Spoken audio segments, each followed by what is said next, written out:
Welcome to Chapter 7, Lifespan Development. The purpose of this chapter is to give a kind of a overview of the normal development of a person from, neonate all the way to geriatric to the elderly. Especially with when we're talking about the pediatric development process, it behoove you to, these are, average ranges and what to expect, but it isn't going to encapsulate everybody. So try to draw from your own personal experiences, from your own children, nieces and nephews, or if you don't have any, try to start looking at kids out there, even in the grocery store, and seeing how they react, how they respond to the world, and ask the parents what age they are. If you actually get to have friends that have kids, maybe ask them things about how many times, especially the younger children, how many times a day are they having to change their diapers, things like that. So it gives you kind of an idea of something to go for. What's the normal, so you know when something's outside that range, because oftentimes that's what we're dealing with, right? And these emergencies are when people fall out of that norm. But it's just like when we spoke of earlier about lung sounds. How are you going to recognize adventitious or lung sounds that aren't normal if you don't know what lung sounds that are normal sound like? We'll get started in the lifespan and development.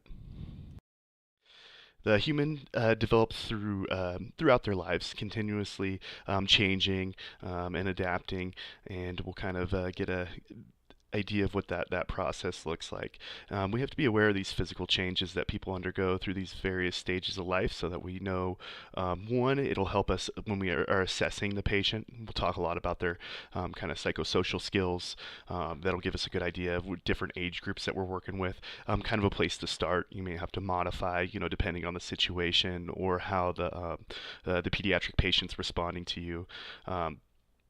But it'll definitely alter our approach to the patient depending on what age group they're in, or how we think that they're going to respond to us.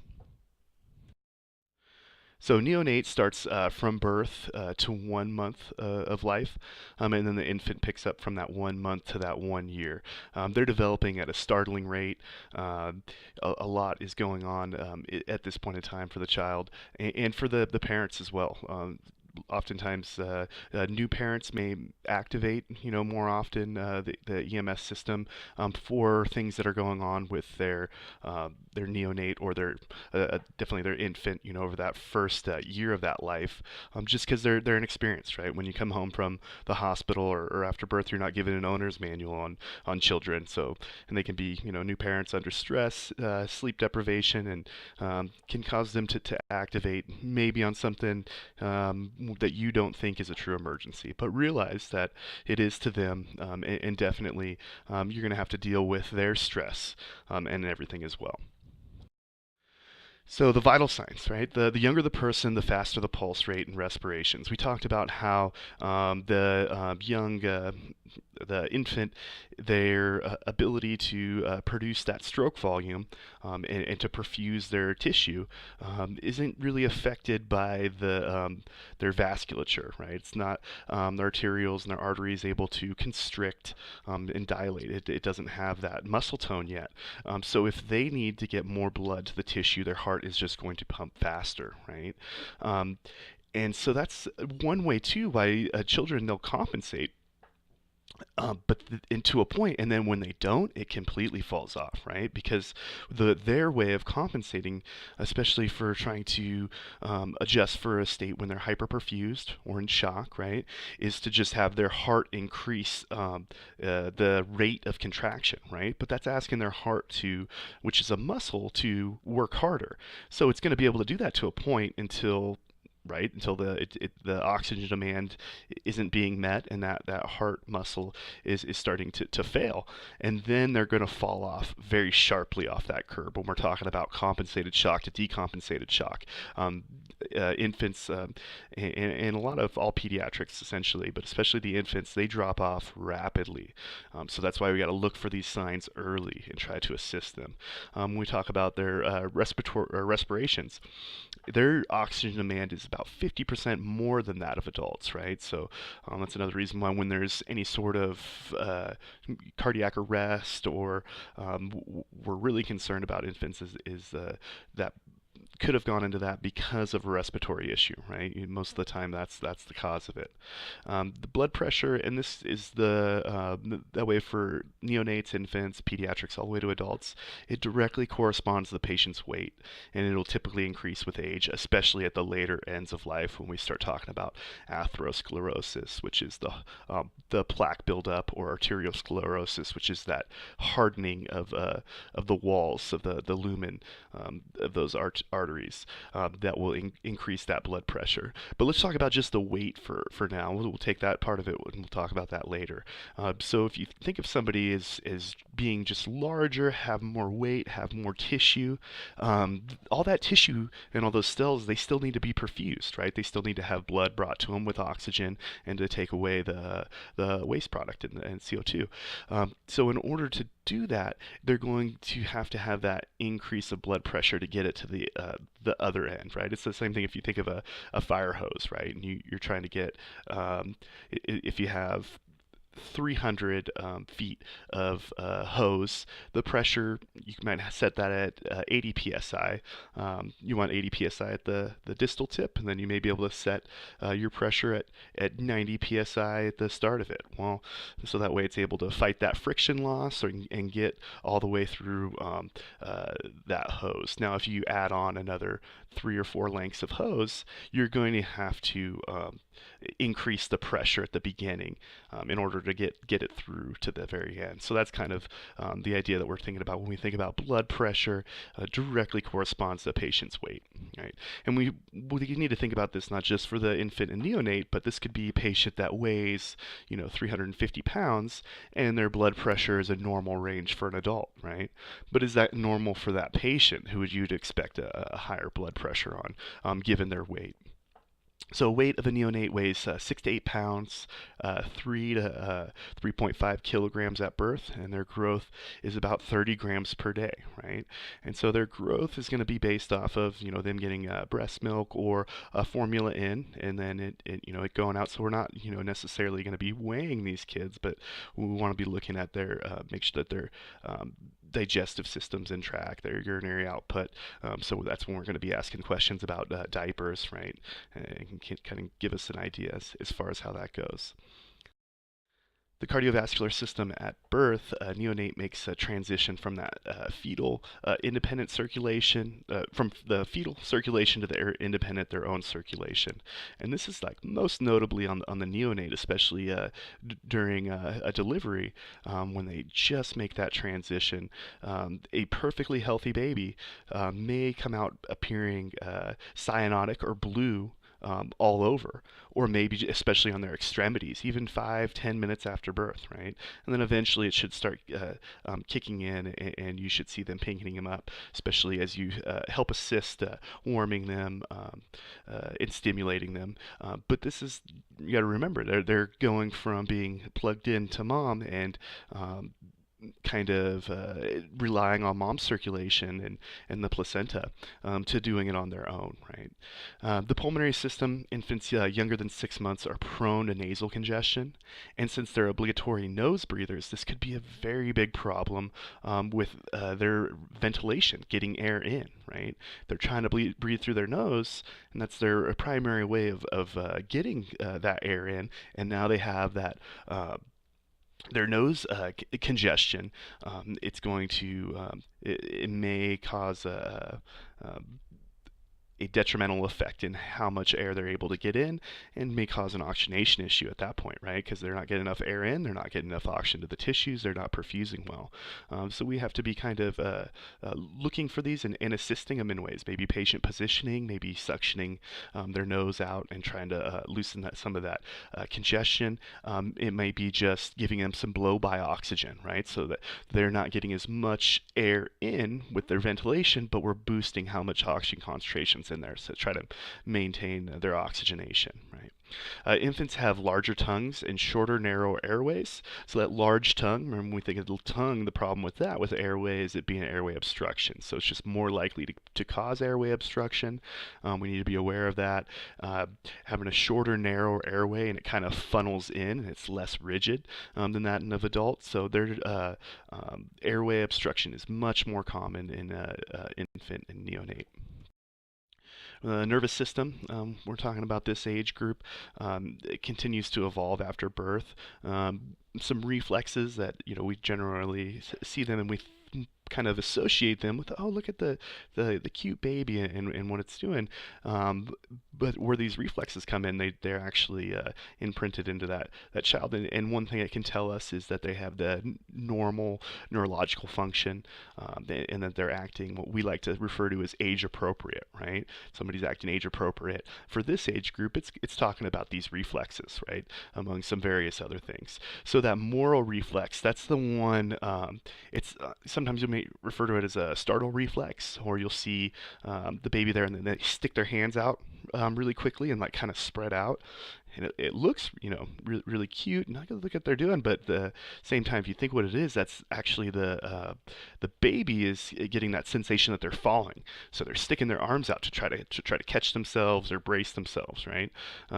So that's what's going on there. And the palmar grasp is just the idea if you put your finger or anything inside the palm of the hand, the baby's going to have that tendency to want to grasp down and hold on to it, right?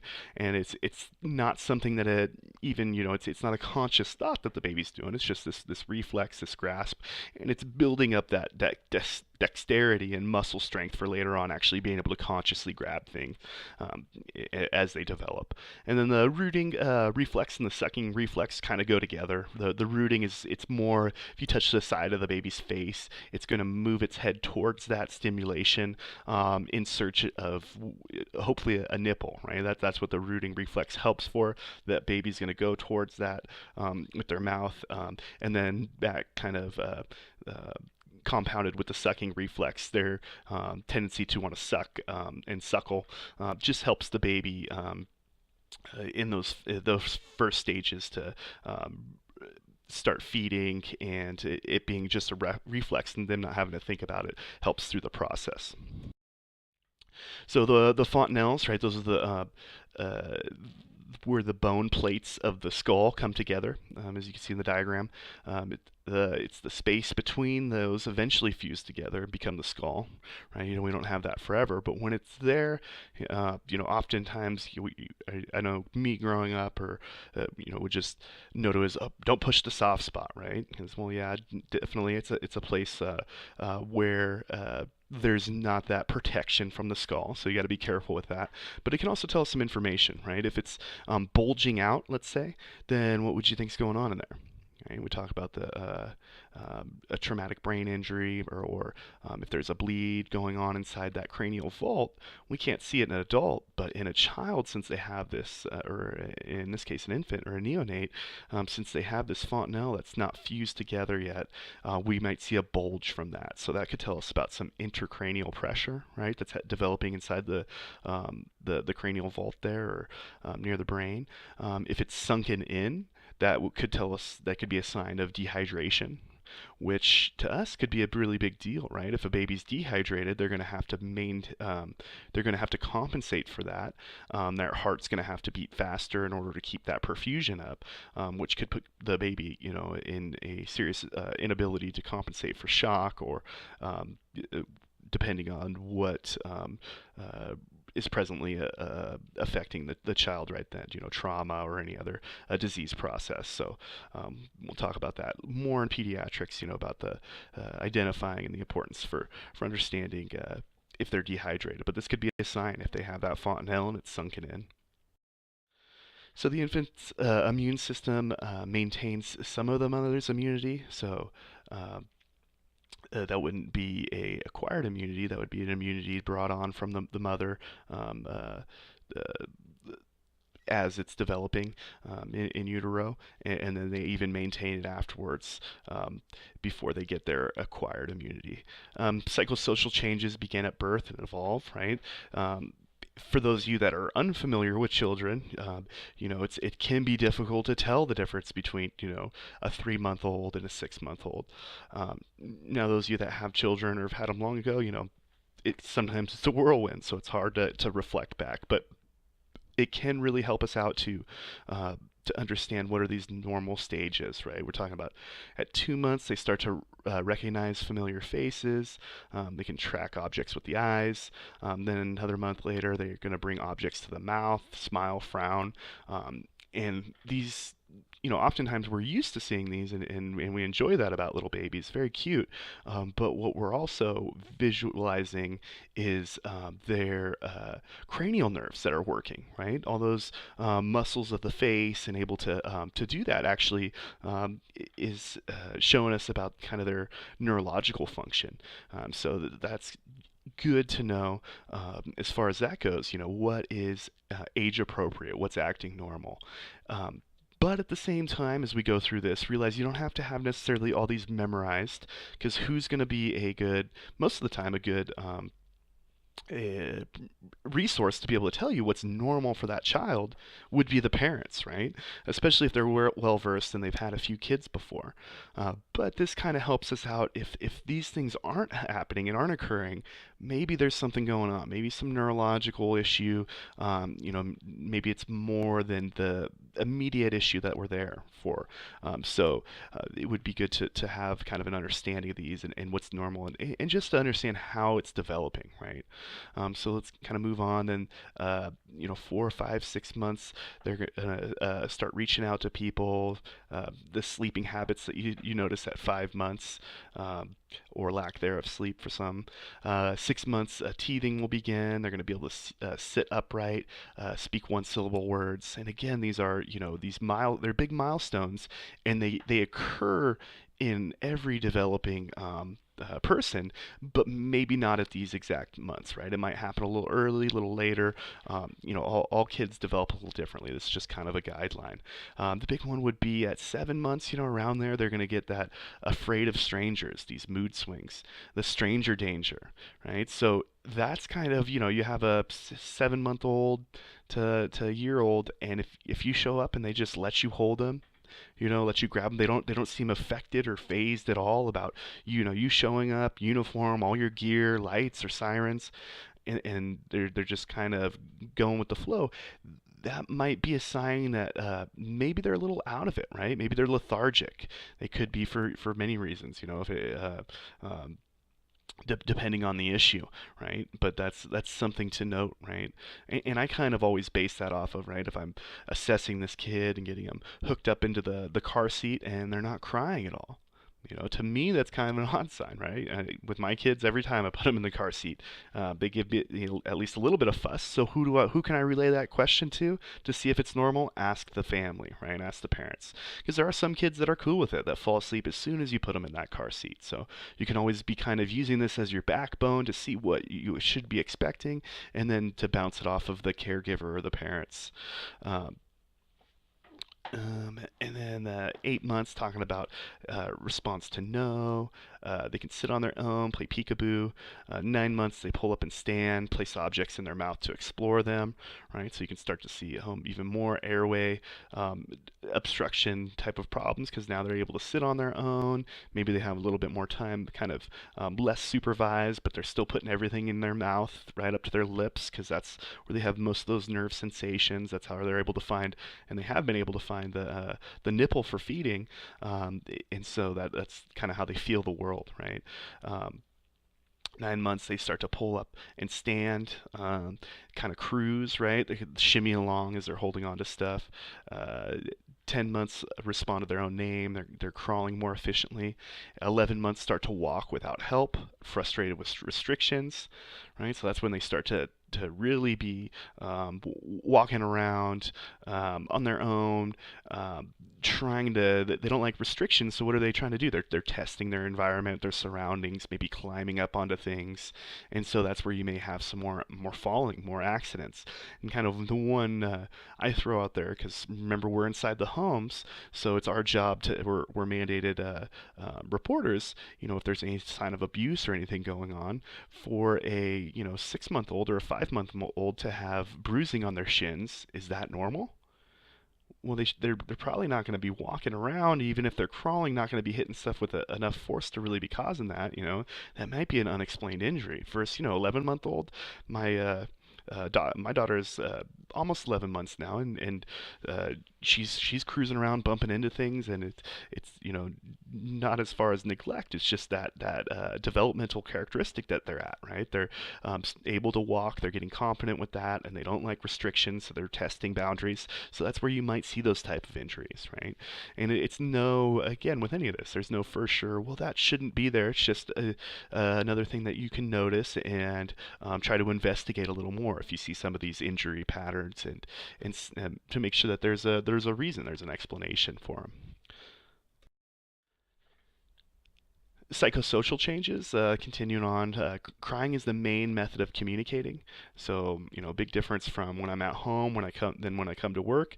When I come to work, I am perfectly happy to hear crying, right? To me, it's kind of like when we were talking about doing the quick initial assessment, that primary, and how much information you can get just by somebody um, introducing themselves, right? That they're awake, they're alert, their airways open, they're breathing normally, their circulations is good enough, at least to support neurological function for them to be able to talk, communicate to you. So to realize that's what crying is. That's their form of communication, right? And then bonding is based on secure attachment, right? So them being, warm, fed, cleaned after they have a bowel movement, or urinate. That's where this kind of bonding comes in. Especially when they're crying to try to communicate, telling you what's going on, and then when their needs are met, bonding is kind of formed. So who do you think that they're going to bond and attach to? It's going to be their caregivers, right, and their parents. Um, Separation anxiety is common in older infants. We discussed that before, right? When that kind of starts to occur, and how that's important to understand. Kind of where the patient is at, and this infant, um, neurologically, are they kind of altered a little bit? Are they seem a little bit tired because they're not responding as you would expect them to? Um, and then trust and mistrust involves those needs being met, right? So toddlers and preschoolers, this is the 1 to 3. Um, Now it's going to start to bring in more of the vital signs, right? For the pulse, it's going to be much quicker. Remember, it's rate dependent. And so they don't, their vasculature is not as developed yet, so it's still going to have that pretty fast pulse rate, right? 90 to 150. At respiratory rate as well, they have twice the demand, so you see it's on the upper limits there. When we think of 12 to 20 is normal for an adult, just at rest. That 20 to 30 is going to be that normal for that toddler preschool age. Whereas in the neonate, you could go up to 60, right? After that, we're starting to get concerned, but this is a very, very fast respiratory rate, even at the toddler. So just be used to that. And then the systolic blood pressure, 80 to 100. So this is when we start to utilize the blood pressure as a marker for their perfusion and kind of what's going on, depending on their local protocols at what age you're actually going to be testing. Checking their blood pressure, because realize there's other ways to kind of tell perfusion, right? Can you feel those peripheral pulses? How's their cap refill?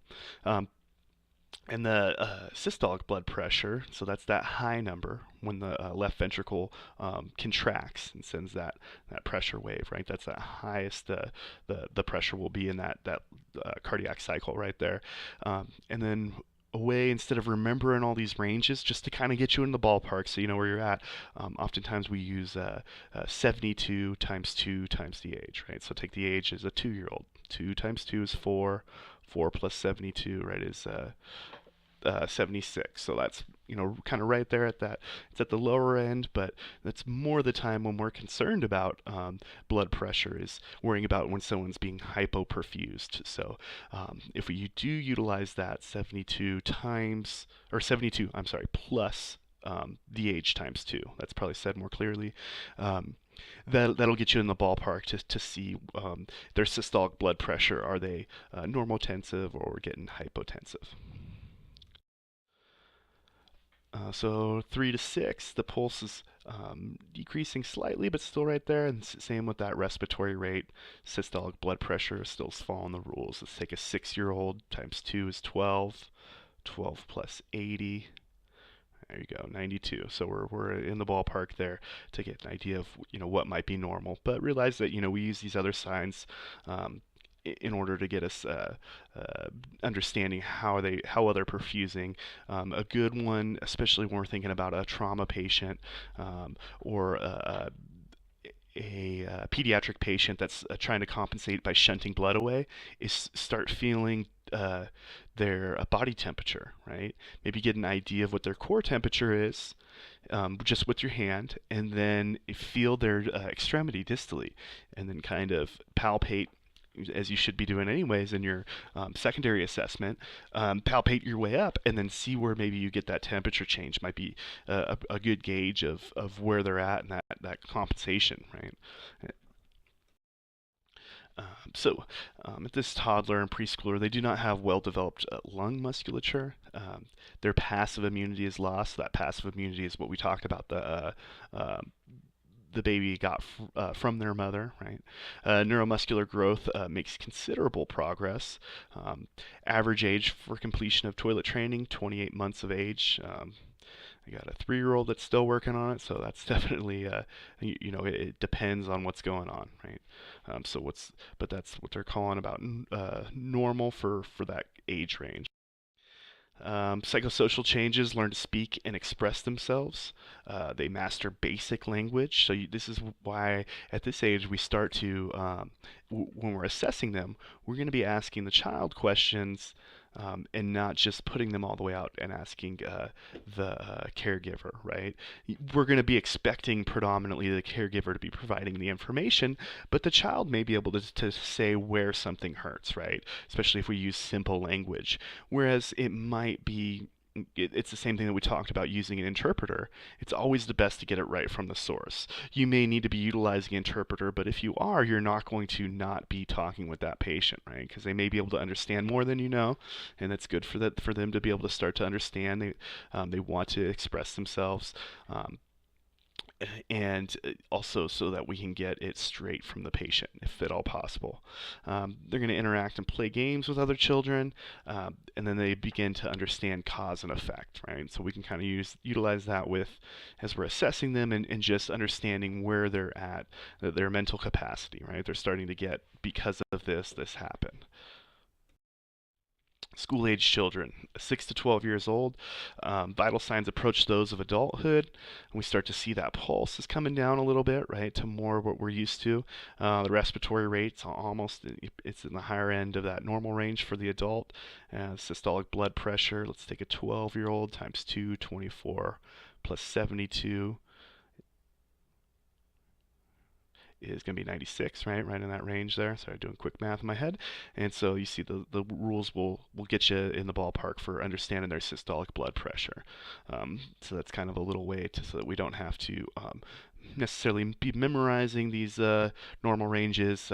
If you're wondering for national registry, utilizing that rule they're not going to ask you directly what's the systolic blood pressure average of a 7-year-old, right?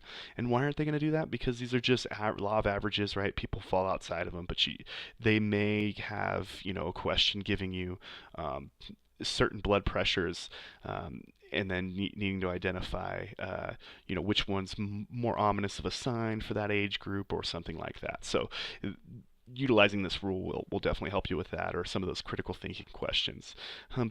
Be paying more attention possibly to the pulse and the respiration ranges. So obvious physical traits and body function changes become apparent. Growth of 4 pounds to 2.5 each year, so they got some considerable growth spurts happening. Their permanent teeth come in. Brain activity increase in both hemispheres. So the left hemisphere controls the right side of the body and is for logic, mathematics, science, and then the right hemisphere for the creative arts side and controlling the left side of your body. So both are increasing at a rapid rate. Okay, the psychosocial changes, right? This is the big important one, because this is how our ability to assess them is all going to be kind of dependent on uh, their ability to communicate with us and these kind of social changes that are going on. Uh, so pre-conventional reasoning, act to avoid punishment and get what they want. So this is where you may have to take in that whole element of they may not be telling you things because they're starting to be worried about what punishment might happen or what might happen to somebody else. This may come into effect where you're getting a story about what happened and it's not matching up. I'm going to relate this kind of back to child abuse, but because we're out there, we should be looking for this stuff. Um, but if you start to see some odd, there may be the instance where you want to ask the parents to go get something so that you can give the child an opportunity to speak to you more candidly if they're maybe you see that they're acting in a way that looks like they maybe not trying to tell you something because they're trying to avoid what they think is a punishment. Um, they also start some conventional reasoning. They look for approval from peers and from society. So this can kind of help you as well, to understand that they generally, they want to they want that approval, so you can kind of utilize that as far as your interactions with them, and give them, approval. Tell them, good job when things are happening, and that'll give them that kind of that sense of approval that they're looking for, and it'll build that repertoire up, right? Um, and then the post-conventional reasoning make decisions guided by their conscience. So they have this, conscience that's starting to develop. Self-concept and self-esteem start to develop. So, definitely as we get older, but, at this age, you got to be thinking about modesty, right? And they're kind of they start to get that concern of it may not be the pain of what's going on, but it might be that they're worried about having a scar, right, or something like that.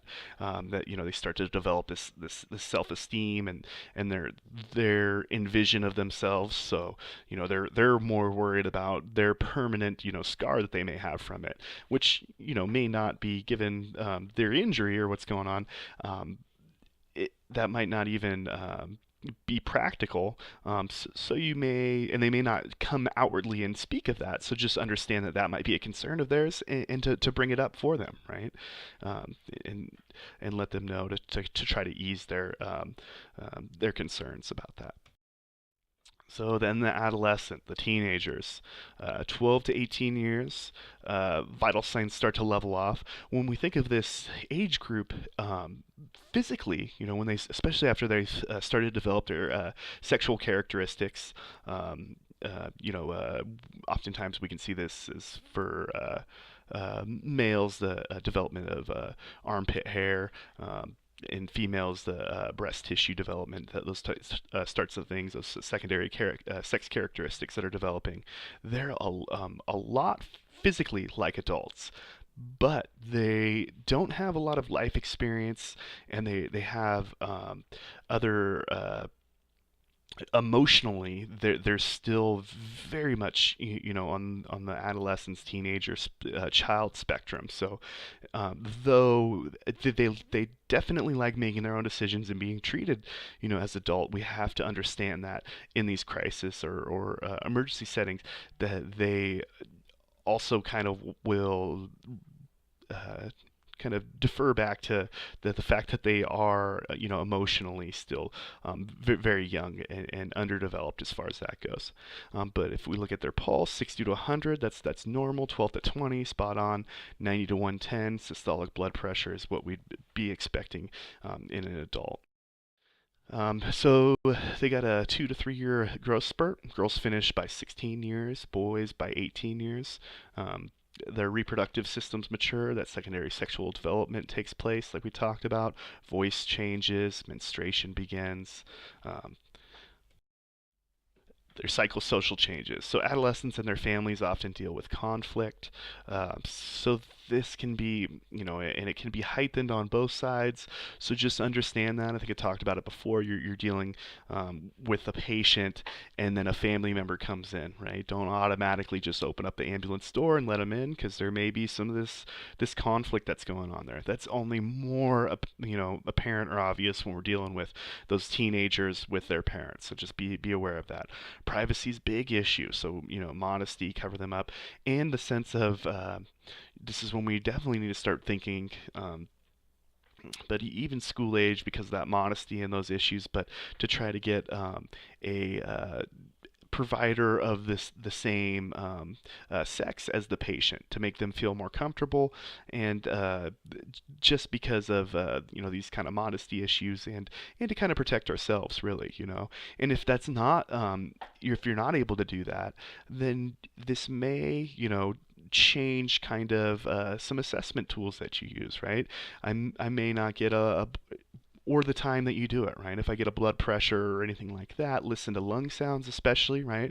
It's the best place to listen to lung sounds would either be, up on the chest or on the back, and usually under the clothing, right up against the skin, would be to do that when the other when your partner's around, right? Or other healthcare providers are there, and then probably wouldn't follow up with that when I'm in the back by myself, right? Unless the things change dramatically and it seems like to help the patient out, or that something drastically bad is going to happen, or change, that I need to reassess that, just to make the patient feel more at ease, and also to kind of help protect yourself, right?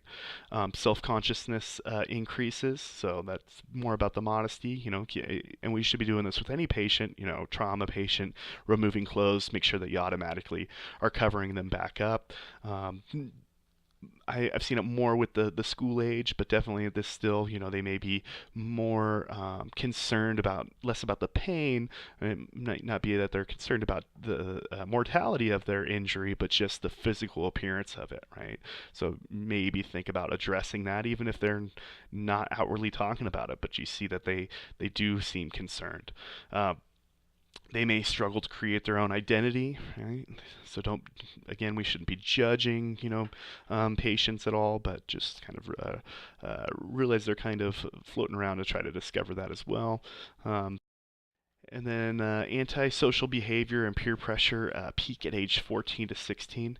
The way that I kind of put all this together, right? The smoking, illicit drugs, unprotected sex, is just high risk behavior, right? And I'm sure you could relate to it. It's driving a little faster, maybe because you have friends in the car, maybe even a little faster than you're comfortable with, that you do it than you do by yourself. Just the teenagers, they partake in higher risk behavior. They don't really think about the consequences as much.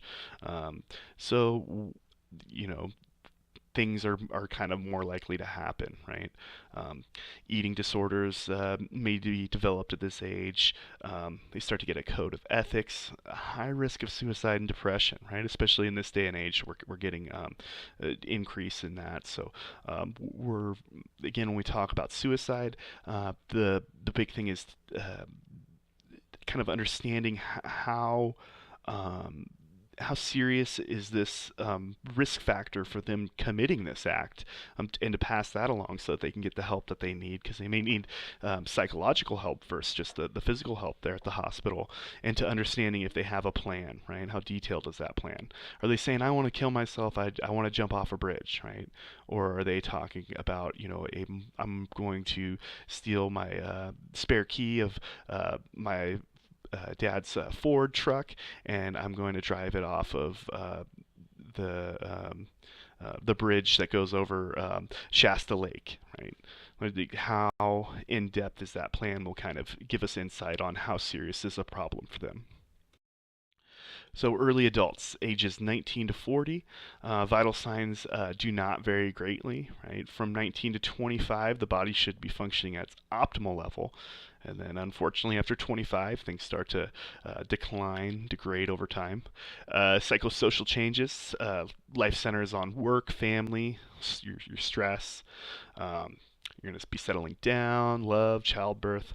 It's one of the more stable periods of life, but as you can see, um, they have their work, family, all these stressors that kind of can accumulate. So, kind of be aware that a lot of times people have a lot going on in this sense. So they may need you to act as kind of a support to remind them, hey, we gotta be focusing on you at this point, right?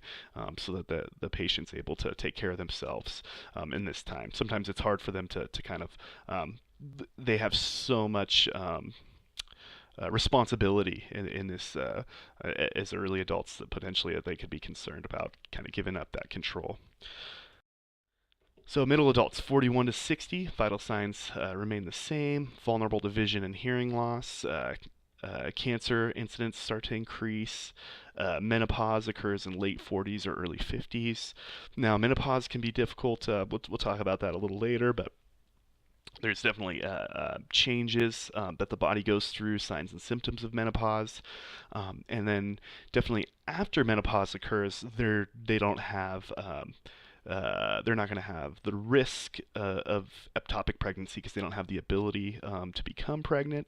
But in those earlier stages, that premenopause stage, they may have some of those signs and symptoms of menopause, so it still may be likely, right? So an ectopic pregnancy being as big of a high level risk, especially if someone's sexually active, that it is, we still have to make sure that we're asking those questions, right?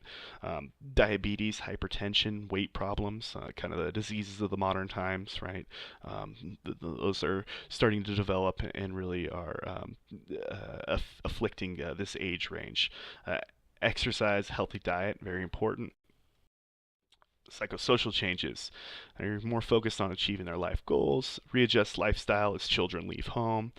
And, some of these may just be things to understand if you don't know, a lot of people in these different age ranges to kind of, so you're not necessarily shooting from the hip when you talk to them about assessing, right? Because we talk about, yeah, you have to ask your assessment questions, but then also how are we going to recognize the fastest that something's changed or, upon our reassessment? It's going to be their level of mentation, right? So we kind of constantly reassess that just by having a conversation with them. So this is, so you're not necessarily shooting from the hip, going blind on what to talk to certain people about. These understanding their psychosocial changes in these different later adult periods can kind of help with that. They're going to be readjusting life as their children leave home. But this especially this age group, they're generally becoming very strong. They got physical, emotion, spiritual reserves to handle life's issues, and they can, sometimes even handle in these emergency times or dealing with grief and loss. Sometimes they're definitely, if we're thinking about physically, they may be pretty close to that of an adolescent or a teenager, especially if we're looking at just the nuts and bolts, vital signs, things like that. But when we're talking about emotional ability to handle issues, they're much stronger as they're starting to get that middle adults than they are even in the young adults or especially versus a adolescent or a teenager. They might be caring for children at home, also, or children leaving for college, as long as the aging parents. So they could have a lot going on as well.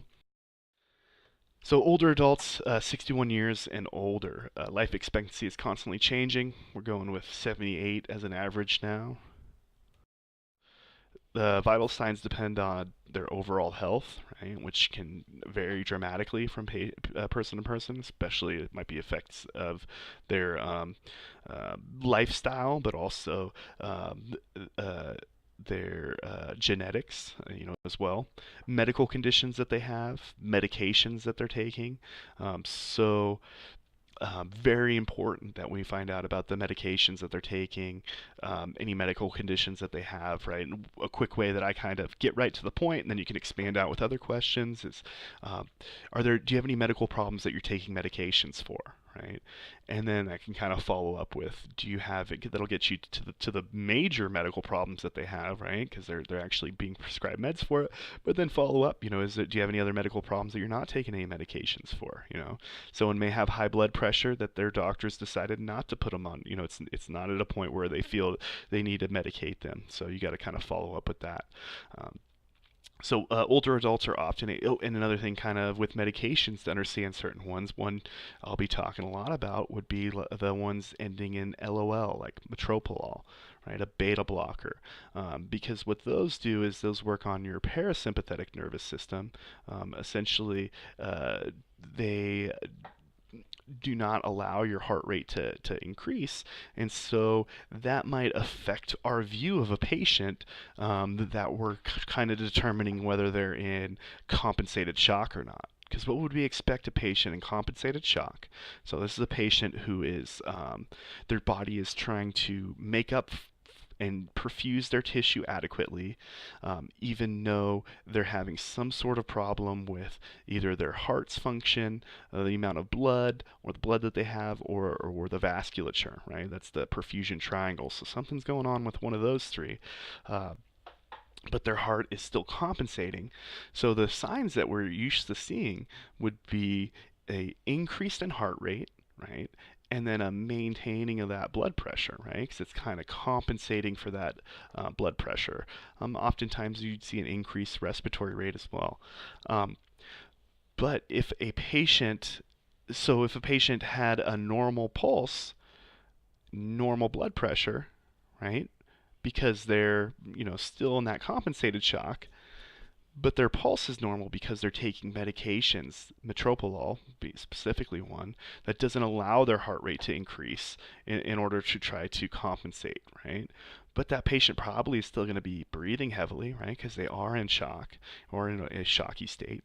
So that's why, any uncontrolled tachypnea, rapid breathing, we got to be thinking, hey, is this person potentially going to be in shock? Especially if we're able to locate a medication list or find out what meds that they're on, right? So these start to become more important, the to get a full idea of what's going on with that patient. Get an idea of what is their overall health, what's their medical condition, what meds are they on. Then we think of their vital signs through that, right?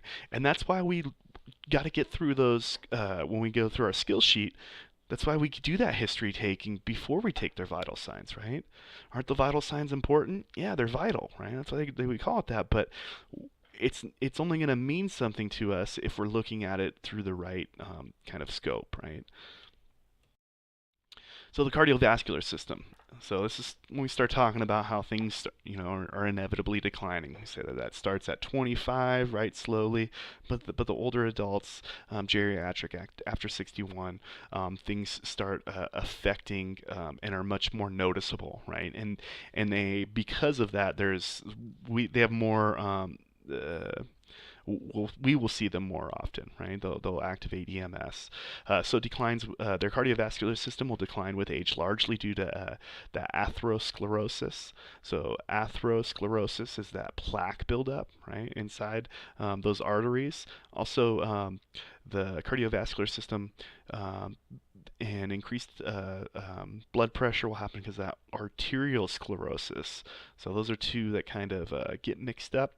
Atherosclerosis is the what's inside of that artery, right? The plaque, and then arterial sclerosis, right? So it says artery in the name is the actual hardening of that artery. The heart rate and cardiac output start to decrease. Vascular um, systems become stiff due to that arterial sclerosis. Ability to replace blood cells decline, as do blood volume. So if their blood volume declines, they're going to have this less ability to compensate, right? They got that decreased circulating blood volume. We need the volume of the blood to maintain that pressure to help with that perfusion, especially for that end tissue perfusion. Respiratory system. The size of the airway increases, surface uh, of the alveoli decreases. And where does that external respiration happen? Where does the oxygenation happen? In the alveoli sacs, right? So if the surface area is decreased, they're not going to be able to have as good of oxygenation. Um, Natural elasticity of the lungs decrease. Breathing becomes more labor intensive. So since the lungs aren't able to expand as well, that pressure gradient isn't going to be as different. So it's going to actually need them to use those intercostal muscles to use some of uh, the extra muscle use in order to allow them to ventilate, especially in times of stress, right, or increased oxygen demand.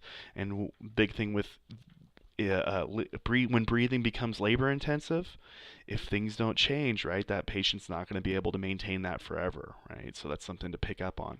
Jump right on that. Aspiration and obstruction becomes more likely. Um, we'll talk about a little bit of that. Some of that has to do with, especially with the aspiration, obstruction, foreign body airways, uh, in eating, right? The older you get, you have kind of the problems with the teeth, so the actual breaking up of those food particles. Sometimes you have larger pieces. You have less saliva production that actually helps break down that food particulate for digestion that happens right in the mouth. And then so you have larger pieces that are coming down, more of a chance for some aspiration on that, getting it in your lungs, or just obstructing that airway. Vital capacity decreases. So this is the maximum amount that you can breathe out right after the breath. So because of that, you got the residual volume increases, the amount of air that's left in there, that you're not able to exhale it all out. So that's kind of that bad air that we think of. And definitely even worse, if you're thinking of someone that has COPD or any of those asthma, bronchitis, or emphysema. But even just somebody, because they're older, breathing air on this earth for however many years they've done it, getting some of those pollutants in their lungs obviously increase with, depending on where they live, the pollution, or smoking. But they're going to have an increase in that residual volume, that amount that's left in their lungs after they exhale. So when they do breathe in again, that good air that's high in oxygen, that comes through, it's not as efficient, right? So kind of all around, their respiratory system takes a pretty big hit as they get to this age. Effects on the endocrine system. So there's going to be a drop in insulin production, due to the pancreas is function decreasing. Also, your body might be developing some resistance to insulin. These all cause type 2 diabetes. Very important to recognize when you are dealing with a diabetic, and also, but realize the fact that they may not know that they're diabetic, or maybe they may speak about being pre-diabetic. All these are of note. They may not necessarily take medication for it or been diagnosed as of yet. Also, the metabolism is slowing down, so their need for food intake has decreased, but oftentimes they are still eating the same amount of food, right? Their metabolism's decreased, their physical activity slows down, so they don't need to eat as much, but they're still eating the same amount of food because they enjoy it, right? Food tastes great, and also because food can be a social activity as well. Hormone production for both sexes gradually is decreasing. So sexual desire may diminish, but it does not cease.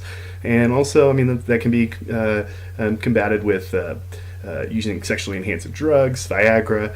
So people at this, older adults still may be sexually active. So, don't, be typecasting that. If you get signs and symptoms that might be pointing to, sexually transmitted disease, or something that we're asking questions about this activity, it may be still going on in the older adult population. The digestive system. So I know we just talked about how people may still be eating more food because it's a social thing, and because food tastes great. But I mean, at a certain point, you may notice that the elderly population may be malnourished, and this might be because their taste sensations decrease, so they're not getting as enjoyment out of food. So they just whatever, they're not going to eat the food. So you may see somebody that's malnourished, and then be asking more questions about that, making sure that they're eating enough food. And as we have a lot of people, the elderly population that live on their own, it's important for us to make sure that they that their needs are getting met for nutrition and also medical needs. So if you're seeing this type of stuff, in the house, by all means, investigate. Just like we would look for somebody's medications, what type of food are they eating? Check their fridge, especially if they're looking malnourished. Ask about them. They may not be able to be taking care of themselves, and that's information you can pass along to the hospital, get them placed in some sort of care, or maybe have someone come and check on them more. Also, saliva secretion decreases. And we talked about earlier about having, more chance of foreign body airway obstruction caused by, a food bolus or something, that they're not mechanically chomping up the pieces small enough, and they also don't have as much saliva to help break down those foods and secrete the saliva in order to help that bolus make its way down the air or the esophagus.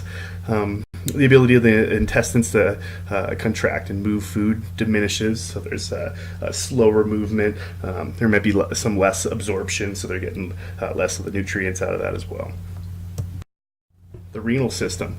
So there's a pretty significant decrease in the filtration, which the renal system does, right? And remember how we've talked pretty extensively about your part of the job of your blood to bring oxygen to the cells is to bring CO2 out of the cells, and a lot of that we are exhaling off when we exhale, right?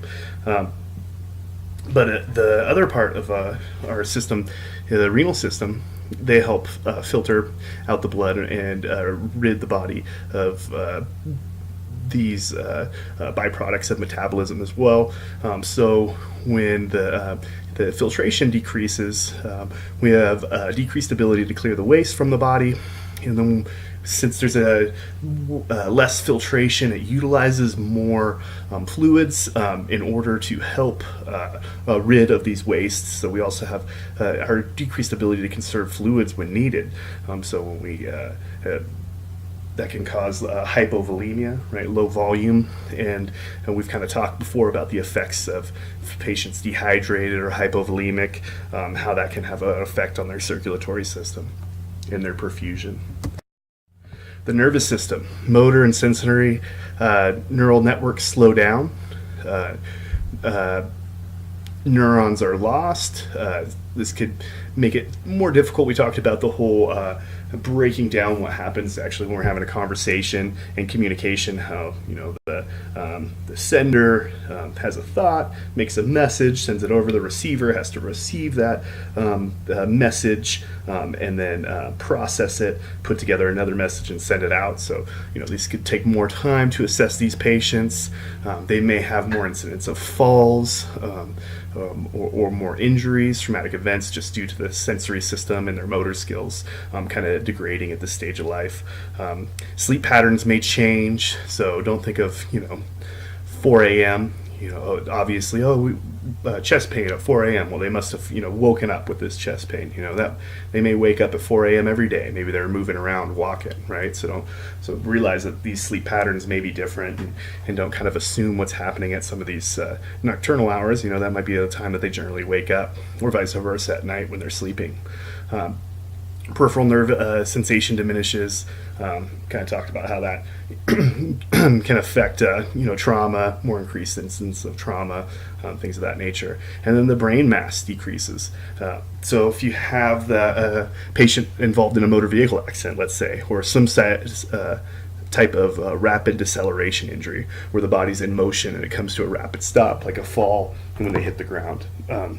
So the brain inside the cranial vault, it has cerebral spinal fluid to help cushion that and protect it from getting injury as it bounces around inside the skull there. But when the brain mass decreases, there's more space inside the skull for the brain to move back and forth. So when it crashes from one side, coup contra coup type of action, then you can cause trauma of the brain, causing a traumatic brain injury, or maybe some increased intracranial pressure, or even instant death or mortality. That's oftentimes why a geriatric patient in a motor vehicle accident has a fatality when you arrive on scene. and then other patients may not. It could just be because of that brain injury that they sustained during that mechanism. Sensory changes. Most older adults can see and hear well, whether it just be because they're still able to, or because they have, nowadays hearing aids or glasses in order to aid them in their vision.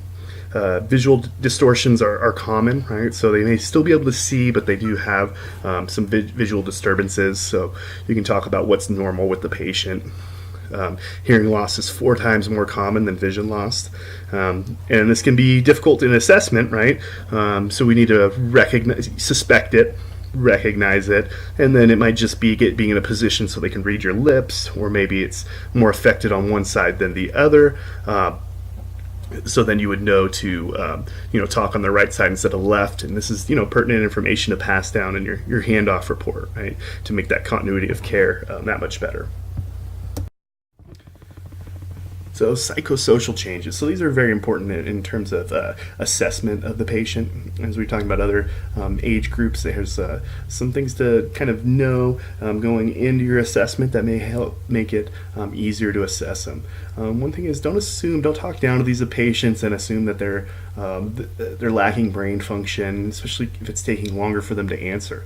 We talked about that communication method, just how it may just take more time, right? If you have time-sensitive questions that you're trying to answer, whether you're trying to decide whether you're going to take spinal motion restriction or precautions, or asking questions about chest pain, shortness of breath, to kind of determine what resources you need coming, especially in this rural area, for utilizing an air ambulance, then help them along by asking them closed-ended questions so they can answer them quickly, one-word answers, and then you can ask those piercing questions, and then when time allows, ask some open-ended questions, and that may take them a little bit longer, but you'll get some good information. Another thing, note 95% of elderly live at home, right? A large percentage of them are at home, maybe living by themselves. And there comes to a point in time when they're probably not going to be able to be taking care of themselves at home. And this change usually doesn't happen until an incident happens. And that usually involves, the EMS getting activated and us going into the home, or some big change, right? So when we are in the home, we kind of, just like how we have to notify and be looking out for child abuse, definitely for elderly abuse too, but just if they're living by themselves, do they have enough food at the home? Is it warm enough? Are they taking their medications like they're supposed to? And the next one is talking about financial limitations. Some people are put to the decision, I can't pay for food and my medication, so I'm going to just take part of my medication, right? That way I can still pay for food, my meds last longer. At a certain point, they're not going to have that therapeutic range of those medications in their system, and then it's like they're not taking it, right? And then they're going to, they may have an incident. So we have to kind of be understanding and realize that it's our job to notify if an elderly patient is able to be taking care of themselves at home. Isolation and depression really affect this age group. If you think about all the stuff that we talked about, all the things that are kind of degrading all the systems, loss of appetite, they have a lot of family members or friends that are also, passing away. They become more isolated. They're less mobile. They have, it talks about less access to healthcare, but they also have less access to do things that they normally want to do, right? Shopping, movies, things like that. So depression is pretty strong in this population. So we need to try to identify that and pass that information along. So that concludes Chapter 7's lecture on lifespan and development. As always, please email me with any questions, comments, or concerns at matt.falkowski@hotmail.com. And your password for this quiz is going to be neonate, all lowercase. Thank you.